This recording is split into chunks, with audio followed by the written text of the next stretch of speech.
হলো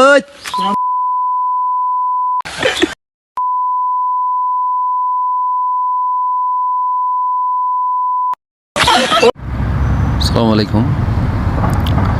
এই যে আপনারা ভিডিওতে দেখছেন কিছু ছেলে পেলে মিলে একজন বৃদ্ধ লোককে উত্ত্যক্ত করছে কিছু একটা নাম ধরে ডেকে। তো ভাই কেন, কি প্রয়োজন, এগুলার কি প্রয়োজন? এই মানুষটার জায়গায় যদি তোমার পরিবারের কেউ হতো, ওনার পরিবার নেই, এই বৃদ্ধ লোকটার পরিবার নেই, ওনার বাচ্চা কাচ্চা নেই, হয়তো বিদেশে থাকে, হয়তো তোমাদের মতো পাওয়ার নেই, তোমরা তো দলবল নিয়ে হাঁটো, তোমাদেরকে কিছু বললেই তোমরা গায়ের উপর চড়ে বসবে, তাই হয়তো কিছু বলতে পারে না। তাদের কি মান সম্মান নেই?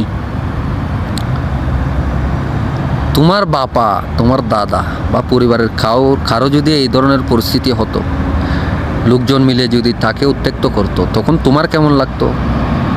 তোমার তো প্রচুর রাগ হতো তখন। নিজের বেলায় শুল অনা লাগবে, অন্যের বেলায় চিন্তাও করো না যে তার কেমন ফিলটা হচ্ছে।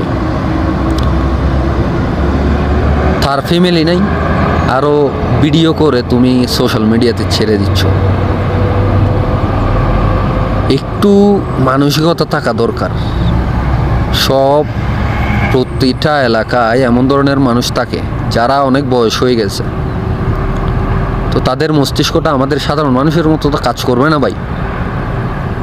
তাদেরকে এই গুতাগুতি নাম ধরে ডাকা, এইগুলো করে কত যে মজা। এই যে বদদোয়া কামাচ্ছ, এগুলো কোথায় যাবে?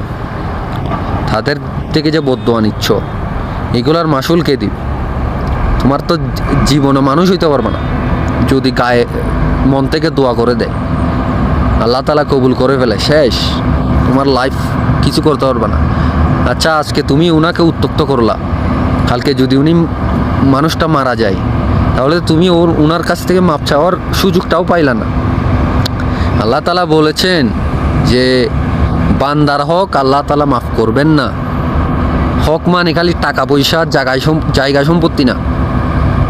তুমি একজন নিরীহ মানুষকে ওই করে ডাক দিছো, টুন দেখাই ডাক দিছো, যার কারণে উনি একটু কি হয়েছে, মন খারাপ, মনে আঘাত পাইছে।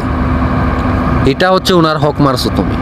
এই জন্যই, এইগুলার জন্য তোমাকে কিয়ামতের দিন আটকানো হবে।